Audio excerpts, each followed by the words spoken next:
ida'amuu Abiy Ahmed PhD fulbaanaa 2012 akka lakkoobsa Itiyoophiyaa Finfinneem.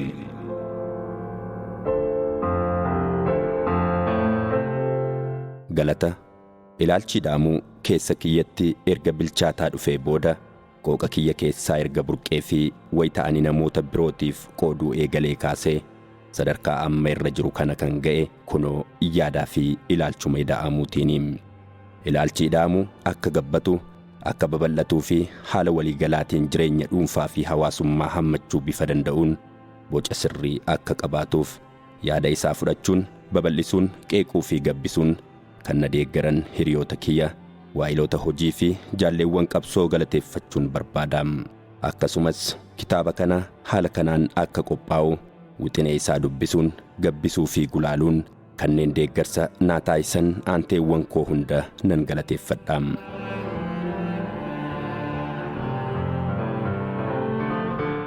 Waa dura bashaashaa olmaa fi galiin bilaashaa. Waa hubachuu bira yeroo ani hin ga'inii fi bara ijoollummaa kiyya ani waa ifattiin hubanne sanatti walutubuu fi walitti dhufeenya irraa haala ol fagoo ta'een hidhatni humnoota uumamaa fi wal keessa jiraachuun isaanii sammuu koo daa'imummaa irratti barreeffame. Barsiistuun kiyya waa'ee ida'amuu na barsiiste Uumamaan. Boronqiin ishee immoo bashaashaa ganda dhaloota koo gabatee gurraachi immoo sammuu kiyya daa'imummaati. Uumamni karaa bashaashaatiin sammuu kiyya daa'imummaa irratti waa hedduu barreessiteetti. Bashaashaan waan ijaan hin mul'annedha.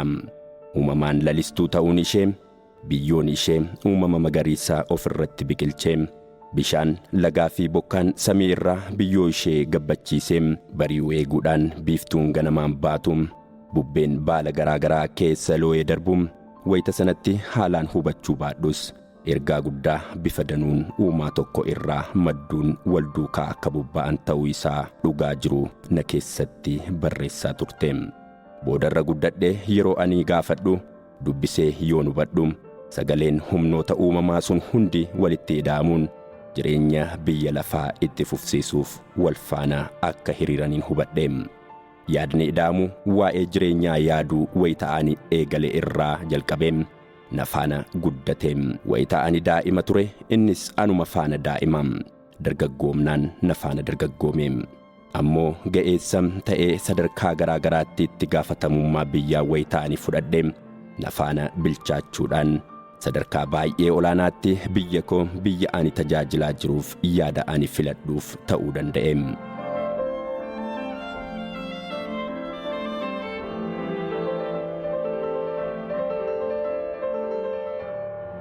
Yaadni ida'amuu kan hunda keenyaati. Maddi isaas ta'e burqaawwan itti burquun yaada kana gabbisan seenaa keenya bara baraa keessa kan turanii fi kan jiran aadaan biyya keenyaa keessa jiru garaagaraa ciniinsifatee kan dhalee fi duudhaalee dhahannaan onnee uummata keenyaa ittiin caqafame bira darbees seera uumaa fi uumamaa keessaa waan maddeef rakkoowwan keenya bu'uuraaf furmaata akka ta'u shakkii hin qabu. Yaadni ida'amuu ana keessatti bilchaatee bifa falaasamaa qabaachaa kan dhufe yeroo garaagaraatti dhaabbilee garaagaraa keessatti itti gaafatamummaan wayitaa ani hojjechaa turetti. Yaadicha duudhaa hooggansaa fi qaama aadaa ijaarsa dhaabbilee akka ta'u gochuu ergan danda'ee boodadha. Keessattuu adeemsa hundeeffama ejensii odeeffannoo nageenya biyyaa akkasumas erga hundeeffame booda yeroo ani achi ture bara 1999 hanga 2002tti yaadni ida'amuu furtuu duudhaa dhaabbilee akka ta'u haaluma kanaan dhaabbileen garaagaraa biyya keessaa fi biyya alaa jiranis yaaduma ida'amuu kanaan akka ilaalamuu fi qoratamuu danda'an hubachuu fi arguu danda'eera. Jiddugala saayinsii fi teeknoolojii akkasumas ministeera saayinsii fi teeknoolojii keessa wayita'anii turetti ida'amuun duudhaa furtuu dhaabbatichaa yaada furtuu aadaa fi quunnamtii dhaabbilee ta'ee akka mul'atu gochuu danda'eera. Turtii kiyya dhaabbilee kanneen keessa turetti yaadichi gamtaa fi abdii uumuudhaan hojjettoonni dhaabbatichaa kaka'umsa guddaadhaan halkanii fi guyyaa akka hojjetanii fi miira jaalala biyyaatiin gahee mataa isaanii akka gumaachan gochuu danda'uu isaa qabatamaan arguu danda'eera.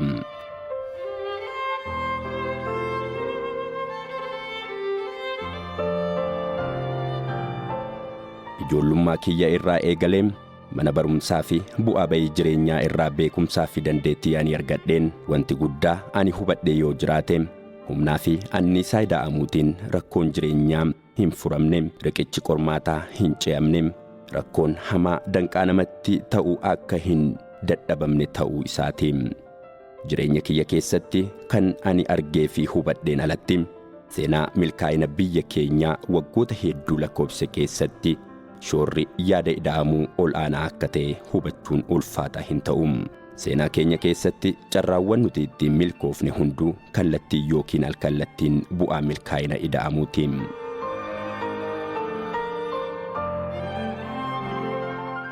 Biyyoonni Awurooppaa muraasni imaammata babal'ifannaa gita bittaatiin geggeeffamanii biyyoota qaqqaban yookiin ga'an hunda yeroo gabaabaa keessatti qiccachuun harka ofii keessa yeroo galfatan, nuti ammoo humna weeraraa xaaliyaanii saffisaan gombisuu kan dandeenye sababa ida'amneefidha.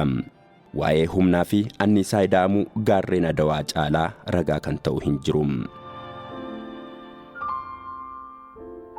Umrii daa'imummaa kootiin waggoottan raayyaa ittisa biyyaa keessa loltummaadhaan hojjechaa turetti carraa bakkeewwan biyya keenya hunda naannee daawwachuu fi carraa uummata irraa fagaatanii jiraachuu argadheen ture. Barmaatilee garagaraa, duudhaalee, sirnoota, aadaalee fi haala jiruu fi jireenya uummatichaa daawwadheera. Eenyummaan dhugaa dhala namaa ennaa ilaalamu dirree waraanaatti waraanni wayita geggeeffamu taateewwan na mudatan muraasa keessatti eenyummaa Itiyoophiyaa daawwachuu danda'eera. Itiyoophiyaanonni wal danda'uun jaalalaan ollummaan qofa osoo hin taane eenyummaa obbolummaa isaaniitiin akka gargar hin baanetti hidhamanii kan uumaman, akka gargar hin baanetti kan wal jaalatanii fi kan wal makanidha. Faallaa aadaa ida'amuu gaarii qabnuutiin ala jibbaan haaloodhaan akkasumas sababa xaxanii wal kuffisuu keenyaatiin addunyaa gubbaatti biyya keenya fakkeenya hiyyummaa fi duubatti hafummaa taasifnee jirra. Dacheen ishee dirree waraanaa fi dhiigaa, uummanni ishees fakkeenya godaantotaa akka ta'an taasifneerra. Waltumsuu dhabuun, wal deeggaruu dhabuun, akkasumas wal jaalachuu dhabuun eenyummaa keenya salphinaaf biyya keenya maraammartoo uraalii ilmoo keessaa hin baanee fi jeequmsa hamaa keessa galchinee jirra. Karaan baay'ee rakkisaan kun afaan boollaa irra ga'uu isaatiin osoo hin furamin dhidhima rakkoo keessaa ba'uu hin dandeenye keessa osoo nu hin galchin asumatti dhaabbachuu qaba. Kana gochuufis yeroon isaa ammuma. Sababuma kanaaf ture ida'amuun yaada yeroon barbaadu kan ta'e argameef. Jechi ida'amuu jedhu hiikkaa kallattiin itti kennamu qofaa osoo hin taane dhimmoota siyaasaa fi siyaas-dinagdee biyya keenyaa keessatti rakkoowwan nu mudatan keessa darbinee jijjiirama barbaadamu fiduuf ida'amuu akka golgaa yaada furmaataatti fudhachuun filannoo furmaataa garaagaraa ani keessatti hirmaachisee ilaaluudha. Armaan olitti akkuma eerametti maddi yaada ida'amuu uumamaa fi duudhaalee uummata keenyaa yoo ta'an, haalli ittiin dagaaguu danda'an immoo hojiiwwan qorannoo, barreeffamoota garaagaraa, waltajjiiwwan garaagaraa irratti marii hooggansa dhaabaatiif qopheessee mudannoowwan tibba sanatti mudachaa turan ilaalchisee hubannoo fi murtoo mootummaatiif ni fayyada jechuun sanada garaagaraa wayitaa sana dhiheessee yeroo garaagaraatti hojjettoonnii fi hooggantoonni mootummaa garaagaraa akkasumas barreeffamoota leenjii barsiisotaa fi bulchiinsa dhaabbilee barnootaa olaanaatiif dhiyeessedha.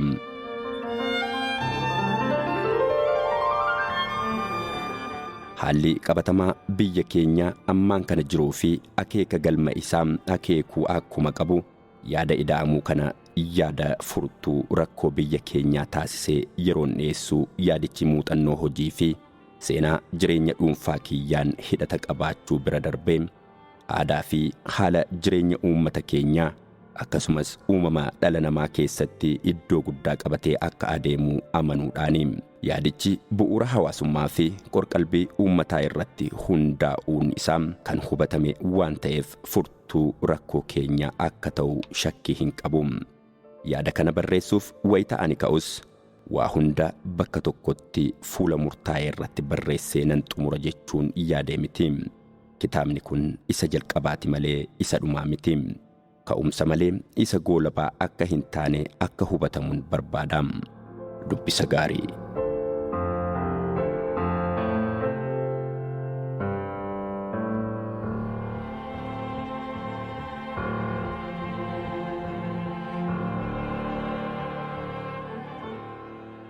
Seensa.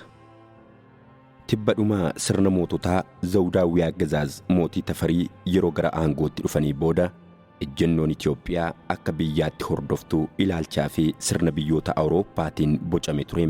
Waa hunda akka biyyoota dhihaa gochuuf yeroo itti socho'an rakkoowwan keenya furuuf tooftaa warra dhihaa wayita itti hordofne. Imaammata barnootaa fi dhimmoota biroo dhugeeffannoo dinagdee fi siyaasaatiin wal qabatan gara kan warra Awurooppaatti akka dhundhulu tibba harka keenya isaanitti kennanne ture. Warraaqsaan booda adeemsi kunis ni jijjiirame. Fuula keenya Ameerikaa fi Ingilizii irraa gara gamtaa Sooviyetii fi Chaayinaa biyyoota lixaa Awurooppaa fi Ameerikaa kaabaa irraa gara baha Awurooppaa fi baha fagoo Eeshiyaatti naannessine. Yeroo sanarraa eegalee amma har'aatti darbee gara biyyoota dhidhimaatti fuula naannessina ta'a malee yaadi qalbiin keenya guutummaan kan irra boqotee addunyaa gara bahaa irratti. Ta'us garuu kan duraa caalaa wanti haaraan hin uumamne. Hanga gara alaa ilaallee gara keessa keenyaatti waan hin ilaalleef rakkoo biyya keenyaatiif furmaata beekumsa duudhaa keenyaatiin waan hin barbaanneef rakkoowwan keenya bifa isaanii jijjiirratan malee hin badne. Dhugeeffannoos ta'e yaadni biraa kamiyyuu bu'a qabeessa kan ta'u amala, aadaa, tooftaa, haala jiruu fi jireenyaa, ilaalchaa fi kan kana fakkaatan hawaasa keessaa kan waraabamee fi bu'uura hawaasummaa fi qorqalbii uummataa osoo gadi hin lakkifne kan bocame ta'uu isaatiin. Kana jechuun garuu warra dhihaas ta'e warra bahaa irraa wanti barannu hin jiru jechuu osoo hin taane akka machaa bantuu manaa dukkana keessatti gatee bakka ifni jiru barbaadu qormaata keessoo keenyatti nu mudataniif bu'uura hawaasummaa fi qorqalbii keenya gadi dhiifne furmaata barbaaduuf ala ilaaluun nu ga'uu qaba. Biyyi keenya rakkoowwan bara baraaf ishee mudachaa turaniif furmaata kan argattu ilaalcha ergifannaa osoo hin sakatta'inii fi hin xiinxaliin qaarminee biyya alaatii ofitti fudhanne caalaa duudhaalee gaggaarii biyya keenyaa asumatti bara baraaf kuufamanii jiran akka ta'e hubachuu qabna. Dhugaadha beekumsas ta'e muuxannoo alaa argannu duudhaa fi beekumsa aadaa qabnuun wal simsiifnee akka nuuf mijatutti mijeessinee itti fayyadamuun nuuf haaraa miti. Dhimmoota siyaasaa fi hawaas dinagdee irrattis tooftaalee fi ilaalcha alaa argannu boca biyyoolessaa akka qabaatanii fi dhugaa qabatamaa biyya keenyaatiin akka wal simatan gochuudhaan fudhachuun keenya akkuma jirutti ta'ee adda dureedhaan rakkoo biyyi keenya qabduuf furmaata biyyi qabdu yaada jedhuun adeemuu jalqabuu akka qabnu tasumallee dagatamuu hin qabu. Gama kanaan ida'amuun duudhaa qabnu bu'uura godhannee rakkoowwan keenyaaf akkamitti furmaata arganna gaaffii jedhuuf deebii kennuuf yaada dhiyaatedha.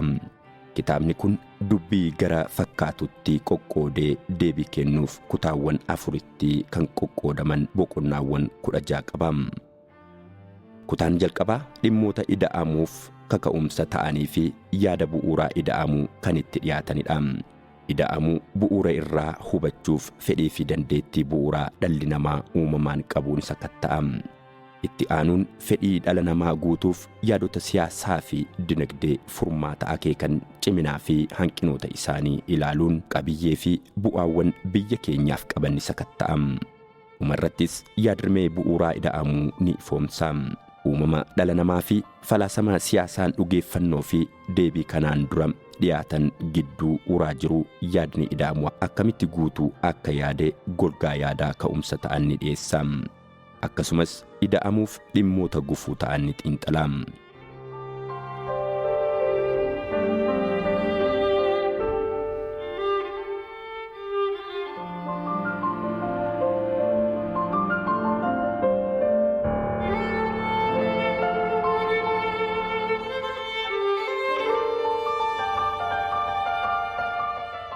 kutaa lammataa keessatti qabiyyeen siyaasaa kan itti dhiyaatedha.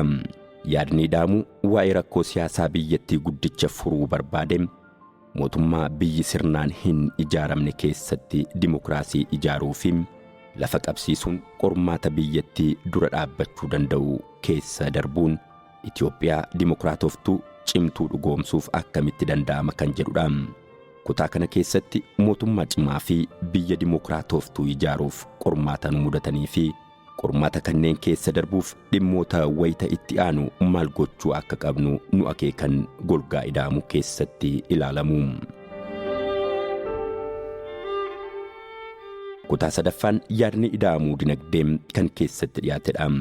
Kutaan kun rakkoowwan dinagdee ta'an bal'inaan sakatta'uudhaan sababoota cabiinsa bu'uura dinagdee ni ibsa.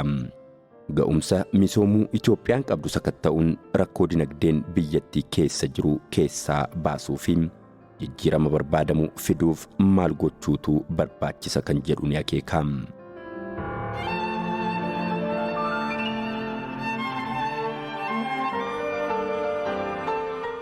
Kutaa arfaffaa fi isa dhumaa keessatti yaadni ida'amuu quunnamtii biyya alaa kan itti dhiyaatedha. Haalota idil-addunyaa ardii fi biyyoota naannoo sakatta'uudhaan faayidaa biyya keenyaaf qaban ni xiinxala. Kanumaan wal qabatees biyyi keenya gama quunnamtii fi dippiloomaasii biyya alaatiin falaasamni hordofuu qabduu fi fuula duraaf dhimmoota itti xiyyeeffachuu qabdu ni ifoomsa.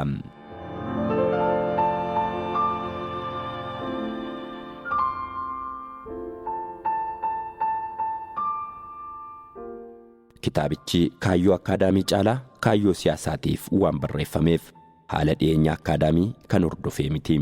Kitaabicha keessatti ida'amuu sammuu keessa naanneeffachuun bilcheessuuf akka mijatutti kitaabotaa fi barreeffamoota barreessitoonni garagaraa barreessanitti fayyadameera. Kanaafuu kitaabolee wabii akkaataa haala dhiyeenya akaadaamii hordofeen dhiyeessuun dirqama waan hin taaneef akkasumas hir'inni yeroo haala kana waan daangessuuf galteewwan kitaabaa fi barreeffamoota mul'achuu qaban jajjaboon dhuma kitaabichaatti dhiyaataniiru.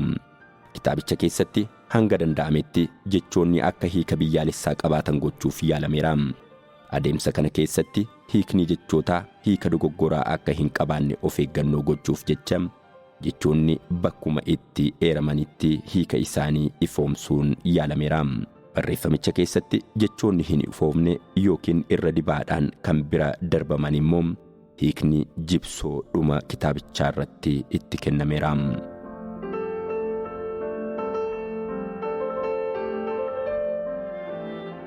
Kutaa tokko bu'uura yaada ida'amuu. Boqonnaa tokko fedhii fi dandeettii ida'amuu uumamaan qabnu.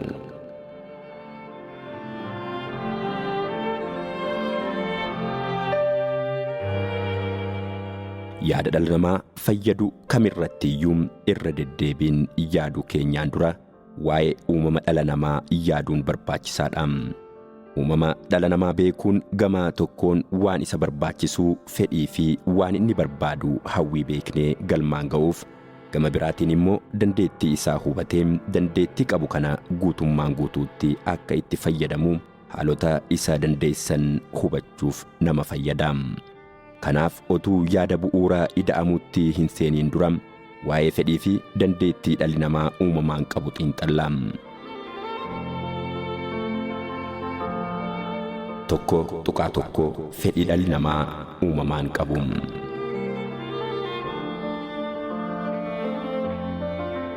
Fedhiin dhalli namaa irra caalaan amala idil-addunyaa kan qabu yommuu ta'u hawwiin dhala namaa garuu haala jireenya isaa waliin bifa wal madaalaa ta'een garaagarummaa qaba.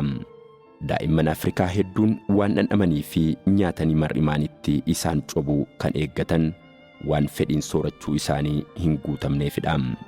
Ilmaan hiyyeessaa Afrikaa ta'uun isaanii iyya mar'imaan isaanii gad hin jechisiisu. Beelli ijaan wanta nyaatamuu hin qabneef adabadhee gadi taa'aan qaba dhimma jedhamu miti. Beelli isaan hin raffisu. Wanta dhandhaman dhabuun akka ashaangulliitii karaa irratti hawwan sana dhabuu miti. Nama ta'uu keenyaan fedhiiwwan miirota keenyaa hanqachuun yookiin hir'achuun keessa keenyaa nutti watwaatu. hanqinoota kana ifatti beekuus beekuu dhiisuus ni dandeenya. haa ta'u malee hanqinoota kana guutuuf dhama'uun keenya kan hin oolle. Fedhiiwwan dhala namaa kan hoogganu dhiibbaa fi sodaa jiraachuu ofii mirkaneeffachuu irraa maddedha. Fedhii jiraachuu ofii mirkaneeffachuu, fedhii kallattii fi fedhii alkallattii jechuun kutaalee bu'uuraa lamatti qoodnee ilaaluu ni dandeenya.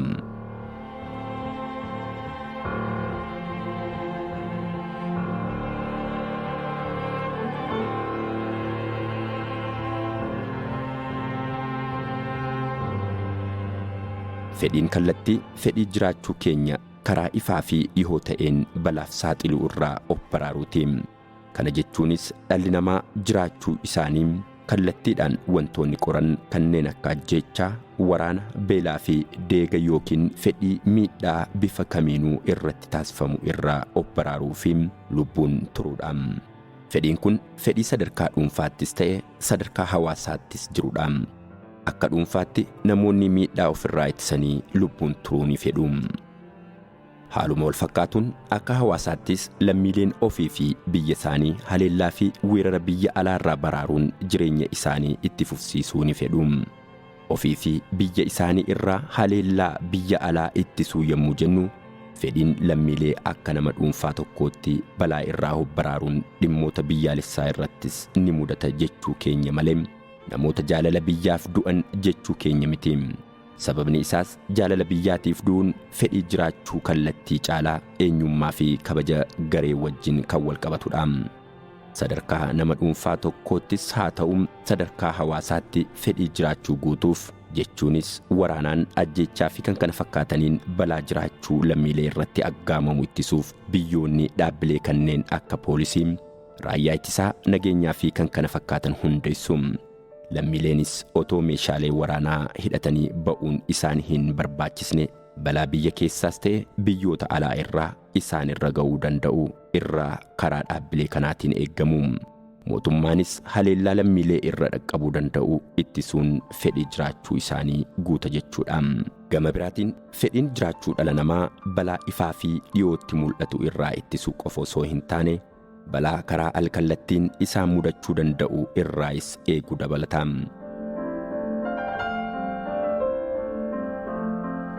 Fedhii alkallattii kana fedhii qaamaa yookiin foonii, fedhii maqaa gaarii horachuu, fedhii ulfinaa fi fedhii bilisummaa jechuun kutaalee saditti qoodnee ilaaluu ni dandeenya.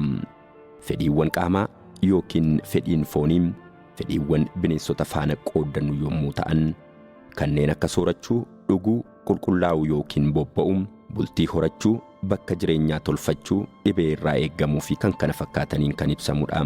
Biyyoonni fedhiiwwan kanaaf deebii kan kennan karaa dhaabbilee eegumsa dinagdee fi hawaasummaa isaaniitiin.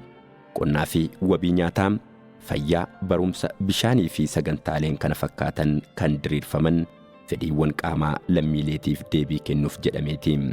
Hanqinni guutamuu fedhiiwwan kana lammiilee irraan dararama ol'aanaa fi gaaga'ama guddaa geessisuu irra darbuun du'aaf kan isaan saaxiluudha. Fedhiin qaamaa yookiin foonii guutamuu dhabuu isaa irraa kan ka'e nageenyi dinagdee fi hawaasummaa lammiilee balaarra waan bu'uuf haalli namoonni beelaan, dhibeen, rakkoolee namtolchee fi uumamaa garaagaraatiin harca'an ni uumama. Kunis karaa alkallattii ta'een jiraachuu namootaa balaarra buusa.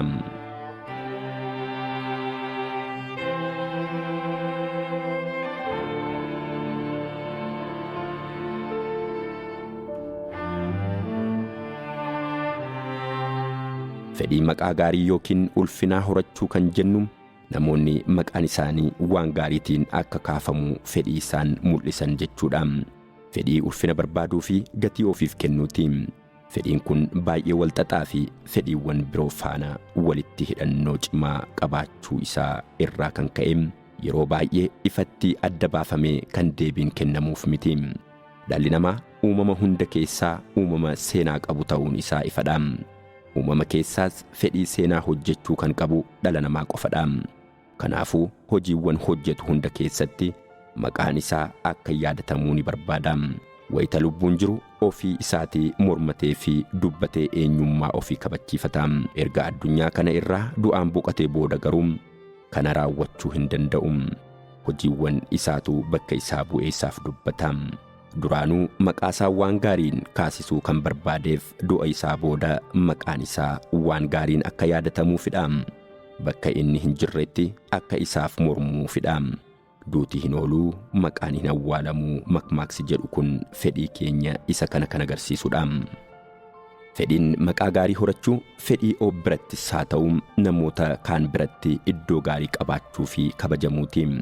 Dhalli namaa gatiin inni ofiif kennu gatii fi kabaja namoonni biroo kennaniif irratti kan bu'uureffame ta'uyyuu tilmaamni namoonni biraa kennaniif kun karaan isaan ittiin hiikanis haalaan murteessaadha. Kunis sadarkaa nama dhuunfaa tokkoo fi hawaasaatti waan mul'atudha. Namni tokko gatiin yookiin bakki inni ofiif kennu ilaalcha hiriyoonnii fi ollaan isaa isaaf qaban irraa kan maddu ta'uyyuu namni kun haalli inni ittiin of ilaalu haala inni ittiin namoota biraa ilaalu irratti murtaa'a. Sadarkaa hawaasaattis hawaasni tokko gatiin inni ofiif kennu gatii yookiin bakka hawaasni biroo isaaf kennuu fi akkaataa hawaasichi itti hiikuu irratti kan hundaa'edha. Gaaffii maqaa jechuun gaaffii walqixxummaa jechuudha. Gaaffiin walqixxummaa akka xiqqeeffamee hin ilaalamneef kanneen birootiin wal bira qabamee yommuu ilaalamus gatii yookiin bakki gadaanaa akka hin arganneef akkasumas olaanee mul'achuuf carraaqqii godhamudha.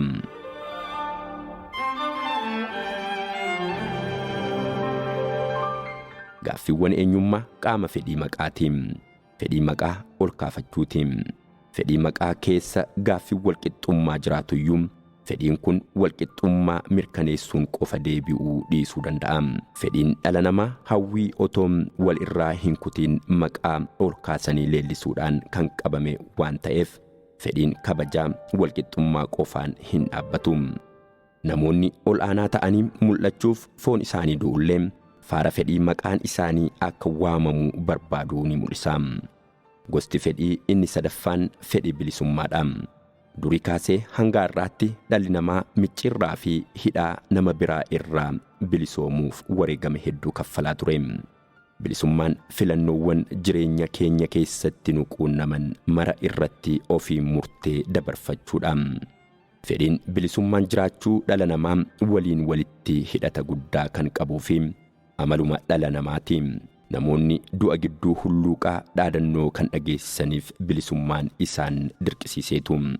Ija ida'amuutiin yommuu ilaalamu fedhiiwwan dhala namaa amala ida'amuu akka qaban hubachuu ni danda'ama. Gama tokkoon fedhiiwwan tokkoon isaanii kan walitti ida'amanii fi fedhiiwwan ida'amuu yommuu ta'an gama birootiin immoo gidduu isaanii wal faallessuu waan jiruuf namoonni fedhiiwwan kana qofaatti otoo hin taane ida'amuun qofa milkeessuu danda'u.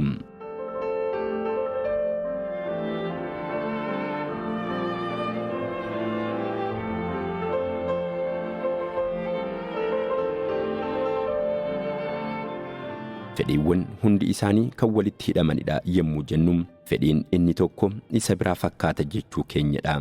Fakkeenyaaf fedhii jiraachuu yommuu jennu fedhii haleellaawwan kallattiin qaama biraa irraa nu qaqqabuu danda'u irraa eegamu jechuudha. Kunis karaa biraa yommuu ilaalamu bilisummaa jechuudha. Fedhiin bilisummaa keenya hir'achaa yommuu dhufu bu'aan isaa inni dhumaa balaa kallattiin jiraachuutti aggaamamedha. Hidhamuu keenyaan bilisummaa dhabne yommuu jennu qaama keenya irratti namni biraa ajajaa jira jechuudha. Kanaafuu fedhii jiraachuu kallattii qaama fedhii bilisummaati jechuu ni dandeenya. Haa ta'u malee hidhaa irraa hiikamuun qofaa isaatti bilisummaa malee walqixxummaa hin mirkaneessu. Walqixxummaan hacuuccaa namicha nu hidheerraa bilisoomuu qofaa osoo hin taane namicha nu hidhe sana cinaa dhaabbachuu fi walqixxee dorgomuu dabalata. Gama biraatiin immoo fedhiiwwan gidduu wal faallessuun ni jira.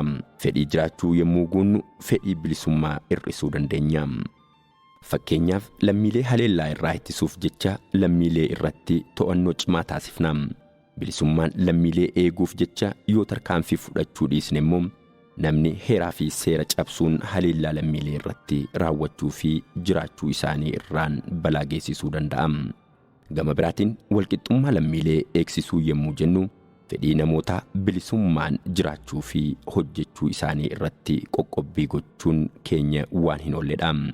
lammiilee walqixa taasisuudhaaf abbaa humnaa to'achuu fi hunduu anaaf warra jedhan tiksuun ni jalqabama.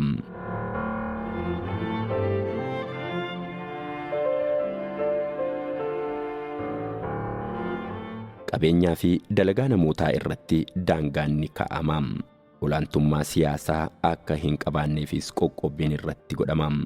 Kunis bilisummaa namootaa ni hir'isa. Bilisummaa isaanii haa kabajnuuf jecha akka feetan jennee yoo gadi lakkifne immoo abbootiin irree namoota humna hin qabne miciriqsuudhaan qabeenyaan, siyaasaan, aadaa fi wantoota kana fakkaataniin olaantummaa gonfatu. Kunis walqixxummaa hir'isa.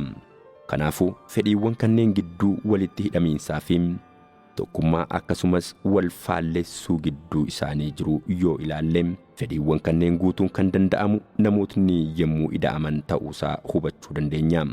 Bilisummaan isa tokko walqixxummaa isa biraa irratti dhiibbaa kan uumu yoo ta'e, isa tokko aleellaa irraa yemmuu eegnu bilisummaa isa tokko yoo tuqne hireen nama tokko hiree isa biraa waliin kan wal qabate waan ta'eef fedhiiwwan keenya guuttachuuf furmaata guddaa kan ta'u ida'amuudha.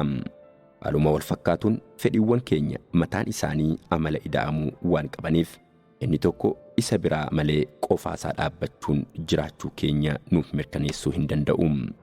Kanaafuu jiraachuun keenya kan nuuf mirkanaa'u fedhiiwwan hunda idaanee yemmuu ilaalluudha malee yemmuu fedhii isa tokko yaadannee isa biraa irraanfannu daandii dheeraa deemuu hin dandeenyu.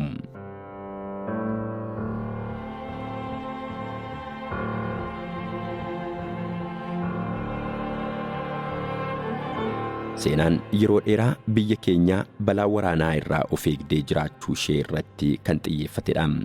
Biyyattiin yeroo haara galfii argatte keessa hambaalee qaroominaa har'a ittiin boonnu kaa'uudhaaf yaalteetti.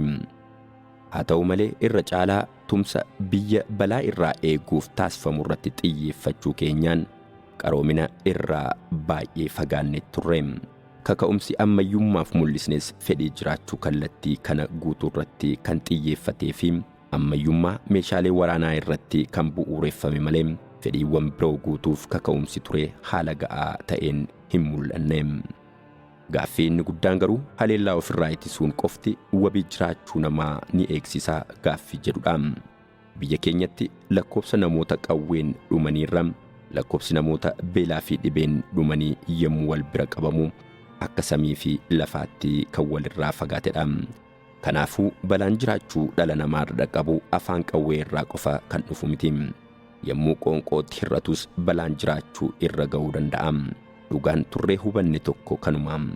Haa ta'u malee fedhiiwwan qaamaa hubannee fedhiiwwan keenya guutuuf yemmuu sochoonu rakkoon ammas nu mudate fedhiin qaamaa, fedhiin maqaa gaarii fi fedhii bilisummaa dursa jennee yaadu keenyadha. Hawaasni haalaan hin sooranne fedhii kan biraa qabaachuu hin danda'u jedhanii yaaduun yookiin qoonqootu dursa yaadni jedhu yaaddoo beelli nutti uumerraa yaada dhalatedha. Namni fedhii foonii isaa guuttannaan wanti biraa suuta jedhamee dhaqqabama makmaaksi jedhu sun nama akka bineensaatti ilaaluu irraa qofa kan maddedha. Namni garuu nama kan ta'e fedhiiwwan qaamaatiin qofa miti. Maqaa fi bilisummaa isaaf kan quuqamuu fi kan du'u waan ta'eefidha. Makmaaksi maqaan hanga baduu buddeenni haa baduu kan jedhamu sababa malee hin makmaakamne.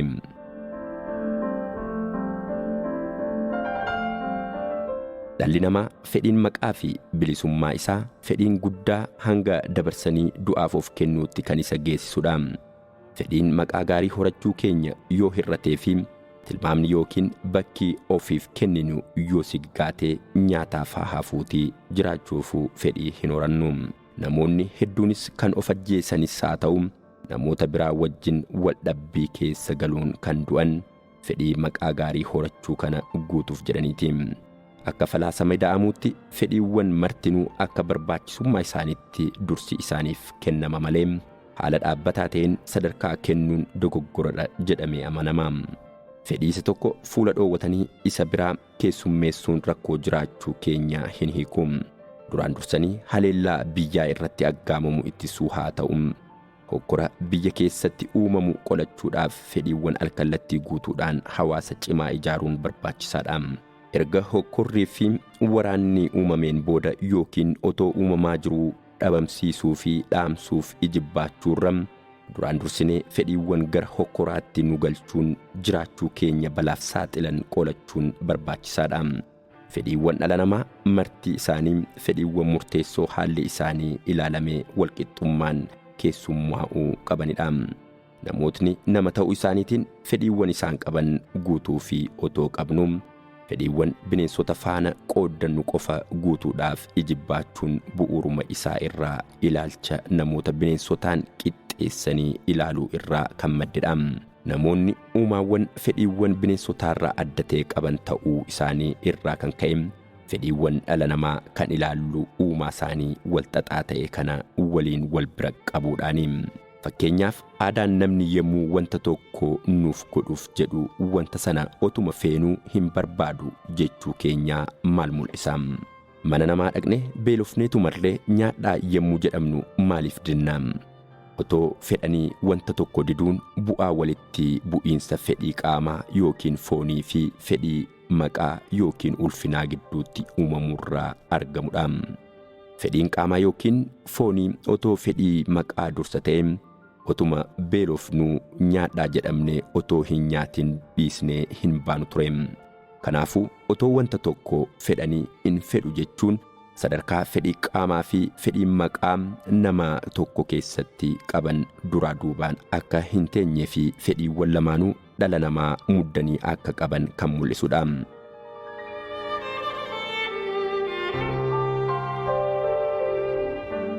Itiyoophiyaan seenaa ishee keessatti gaaffii maqaa fi bilisummaa qajeeltoon osoo hin deebisiin haftee fedhiin ukkaanfame akka ibidda dibameetti keessa qaqqabachaa dhumarratti dhohee qaanqeen isaa yemmuu ishee nyaachuuf jedhu haala ajaa'ibsiisaa hedduutiin irraa hafteetti. Ibiddi kun irra deddeebi'uudhaan boba'ee biyyattiin maraammartoo sodaa jiraachuu walirraa hin cinne keessa akka galtu kan ishee taasise daandii fedhiiwwan ukkaamsaatiin. Fedhii kamiifiyyuu daandiin ittiin keessummaa'u otoo diriirfamuu qabu.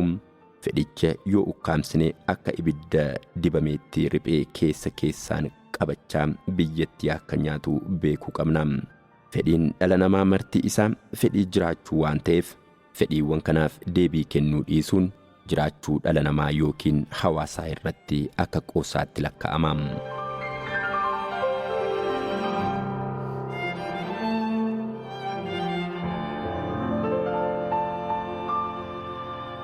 Tokko tuqaalama dandeettii dhalli namaa uumamaan qabu. Dandeettii dhala namaa ilaalchisee gama tokkoon dhalli namaa jireenya isaa keessatti bu'aa ba'iin inni keessa darbu akka seera fiiziksii gocha raawwatamuu fi deebii gochichaaf kennamuu yaada jedhu irratti hundaa'a. Gama biraatiin immoo dhalli namaa hiree isaa kan murteeffatu fedhii bilisaa isaatiin kan murteessu uumama bilisaati malee seera maashiniitiin garba bulu miti kan jedhudha. Dhalli namaa fedhii bilisaa hin qabu. Namoonni jedhan warra dhala namaa karaa ilaalcha xiin lubbuutiin yookiin baayoloojiin ilaalan yookiin warra dhalli namaa dhiibbaa naannoo isaa jala gala jedhanidha. Akka warra yaadni isaanii hireen dhala namaa nama dandeettii xiin lubbuu isaa irratti hirkata jedhaniin dhalli namaa uumamaan wanta qabatee dhalateen hoogganama kan jedhudha. Namoonni uumamaan wanti ajajameef yookiin wanta ta'uu qaban fudhatanii dhufan sana gonkumaa jijjiiruu hin danda'an waanuma fudhatanii dhufan sana qabatanii isumaan hoogganamanii jiraatu jedheetu barsiisa. Yaadni kun seenaa dhala namaa yeroo dheeraa keessatti iddoo bal'aa kan qabatee fi amma yaadota duubatti hafoo jennee warra waamnu maraaf bu'uura kan buusedha. Garaagarummaa namootaa yookiin gareewwan garagaraa gidduu jiru karaa xiin lubbuutiin hiika itti kennuun qabsoo namoonni yookiin gareewwan walqixxummaaf taasisan quucarsuuf yaada yookiin ilaalcha meeshaa guddaa ta'e tajaajiledha. Fakkeenyaaf sochii qabsoo uummattoota gurraachaa kolaasuuf taasifamaa ture keessatti ka'umsi hafuura mankaraareessummaa warri adii inni cimaan warra adii uumamaan warra gurraachaa akka caalanitti yaaduu isaaniiti.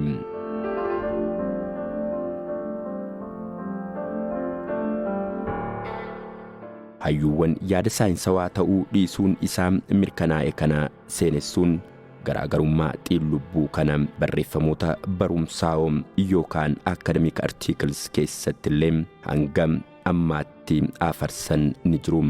Haaluma wal fakkaatuun qormaanni cimaan qabsoo mirga dubartootaa dura jirus dubartoonni uumamaan dhiiraa gadidhaan yaada jedhuu fi garaagarummaa dubartootaa fi dhiirotaa gidduu jiru uumamatti kan sababeessudha. Yeroo ammaa kana ilaalchi hiree dhala namaa kennu kunii fi dhalli namaa carraaqqii mataa isaatiin hiree isaa akka hin murteeffanne taasisuu mo'amaa dhufee jira. Yaadni biraan ilaalcha dhalli namaa fedhii bilisaa hin qabu jedhu immoo eenyummaa fi hireen namootaa wantoota isaan naannoo isaanii waliin adeemsa gochaa fi deebii gocha sanaaf kennamu keessatti uumaman malee yaadaa fi fedhii dhala namaan kan uumamu miti kan jedhudha. Yaadni kun ilaalcha namoonni garboota naannoowwan isaaniiti jedhu qaba. Kana jechuunis amala nama tokko kan murteessu dhiibbaa naannoon sun irratti uumu malee filannoo mataa isaa miti jedhu. Gama biraatiin yeroo dhiyootii asitti yaadni dhalli namaa hiree isaa ofuma isaatii kan ofiif murteeffatu yookaan ijaarratudha jedhu ol'aantummaa argachaa dhufeera. Haalli qabatamaa hawaasummaa dhalli namaa mataansaa kan ijaaree fi adeemsa yeroo keessa wantootuma ofiin of ijaare sana deebisee akka seeraan qaamni biraa tumeetti ittiin ilaalu uumeera yaada jedhudha. Garaagarummaan uumamaan akka nama tokkootti namoota gidduu akka jiru saayinsiin kan amane haa ta'u malee garaagarummaan gareewwan hawaasaa fi duubatti hafummaan uummattootaa garuu haala saayinsii fi hawaasummaan garichaa itti tolfateetti kan bu'uureffatu ta'uu isaa ragaa baham. Kunis ilaalcha dhalli namaa dandeettiin jireenya isaa jijjiiruu harka mataa isaa keessa jira jechuudha. Yeroo dhihootii asitti dandeettiin sammuu namootaa otoo hin hafin fedhii fi tattaaffii dhuunfaan taasifamu irratti kan bu'uureffatedha. Yaadonni jedhan babal'achaa dhufaniiru. Kunis yaada hireen dhala namaa fedhii bilisaa isaa irratti bu'uureffata jedhu kan jabeessudha. Akka falaasama ida'amuutti fedhiin bilisaa namaa yerootii gara yerootti kan guddachaa deemuu fi guddina isaa kana keessas humna beekumsaa fi xiinsammuu gabbachaa kan adeemudha. Adeemsi dhala namaas fedhii bilisaa isaanii jabeeffachaa gabrummaa naannoo isaanii fi uumama jalaa adeemsa ittiin bilisoomanidha. Kanaafuu fedhiin bilisaa dhala namaa hojiiwwan duraan dursee inni hojjetu irratti kan bu'uureffamudha. Namoonni fedhii bilisaa qabu. Fedhiin bilisaa kun garuu fedhii yookiin eeyyama guutuu miti. Haaluma uumama mo'achaa dhufan fedhiin bilisaa isaanii jabaachaa deema. Haa ta'u malee fedhiin bilisaa jabaachaa dhufee kan uumama mo'atuyyuu hojiin harka namaa deebisee isuma kan mo'atuu fi fedhii bilisaa kan murteessu ta'aa dhufeera. Fakkeenyaaf teeknooloojiin jireenya waliigalaa dhala namaa irratti dhiibbaan inni fidaa jiru uumama caala fedhii bilisaa dhala namaa kan qorudha. Dhalli namaa fedhii bilisaa qaba yommuu jennu gocha deebii naannoo isaa faana taasisuun hin murteeffamu jechuu keenya miti. Wantoonni uumamaa fi namtolchee dhala namaa marsanii jiran amala namaa tokko irratti mallattoo mataa isaanii ni uumu. Haaluma kanaanis caasaan dhalli namaa diriirsuu amala isaa fi jireenya isaa kan bocu ta'a jechuudha. Haa ta'u malee dhalli namaa naannoo isaarraa kan inni baratu seera fiiziksiidhaan gochaa fi gocha deebii sammuu isaa dammaqaatti fayyadamuuni. Kanaafuu uumamaan dandeettii wantoota naannoo isaa irraa baratu filachuu fi hiika itti kennuu akkasumas fooyyessuu qaba jechuudha. Kana jechuunis dhalli namaa caasaan siyaasaa akka fedhetti kan isa naannessu osoo hin taane sammuu dammaqaa caasaalee siyaasaa hiikuu fi micciiruu qaba jechuudha. Kunis yaanni liberaalizimii ijaarsa dhaabbilee qofa irratti rarra'ee fagoo akka nu hin deemsifne nutti agarsiisa. Dhalli namaa wantoota hedduu irratti kalaqqiiwwan ajaa'iba ta'aniin dhufee godoo qaroominaa amma keessa jirrutti haa argamuyyuu malee fedhiiwwan dhala namaa ammas qixa sirrii ta'een deebii argachaa hin jiran. Ammas dhalli namaa beelaan harcaa jira. Ammas hanqina wallaansaa fi qorichaan gidiramaa jira. Ammas walajjeesuu kan hin dhiifnee fi jireenyi isaa adamoo alkallattii irratti kan hundaa'edha. Qaroominni dhala namaa maaliif buburree ta'e? fedhiin isa tokko gaafa guutamuu fedhiin isa kaanii akkamitti agabuu bulaam. Jabduuwwan qaroominaa ammana baay'atan gidduutti gidiraa fi siqiqqiin duutii fi madaa'uun imimmaanii fi boo'ichi akkamitti hanga kana baay'achuun taateewwan guyyaa guyyaa addunyaa kanaa ta'an. Hayyoonni hedduun garaagarummaa qaroominaa yookiin sadarkaa misoomaa dhala namaa gidduu jiru qabeenya uumamaa, dandeettii hooggansaa, amala mootummaa, aadaa, dandeettii dhaabbilee, quunnamtii idil-addunyaa fi gita bittaa waliin sababa hedduu kaa'aniyyuu akka ka'umsaatti garaagarummaan qaroominaa kun uumama dhala namaa ilaalchisee mormii biraa kan kaasisudha.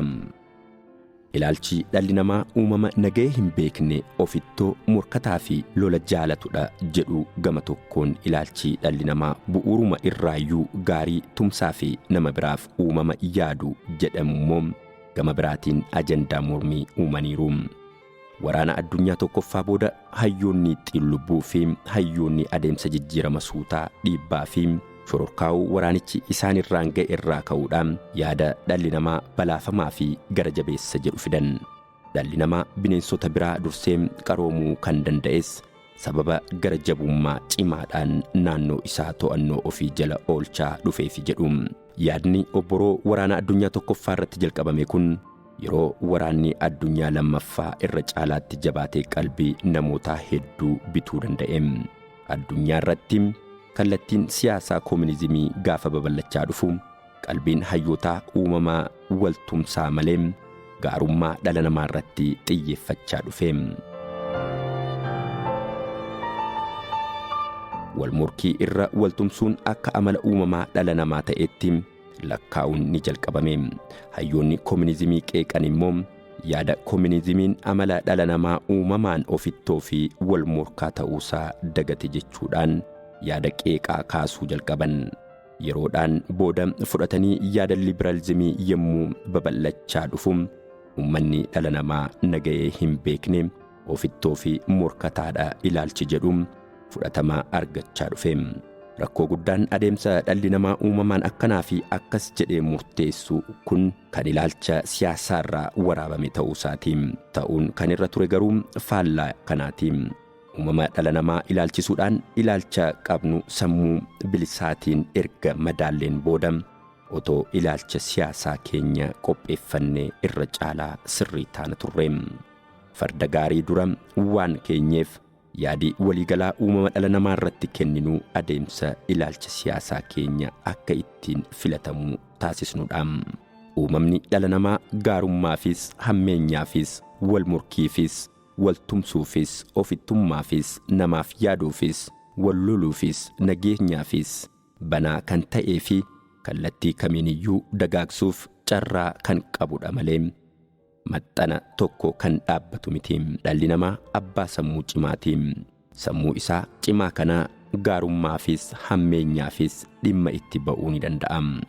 Gaarummaaf yoo dhimma itti ba'e akka namoota gaarummaa isaaniitiin maqaan isaanii kaafamuutti, hammeenyaaf yoo fayyadame immoo akka namoota maqaan isaanii waan hamaan ka'uutti fudhatamuu danda'a. Ilaalcha ida'amuutiin dhalli namaa wal morkiis ta'e wal tumsuu, lolaafis ta'e nageenyaaf filannoo inni taasisu harka isaarra jira. Humnaa fi dandeettii amala inni barbaade ijaaruu fi jabeessuu qaba. Qaroomina dhala namaa walqixxee hin bilchaanne kana fedhiiwwan nama hundaa guutuudhaan guutumaa guutuutti kan bilchaatee fi qaroomina dhugaa akka ta'uuf dandeettii dhala namaa kana hubachuun dirqama.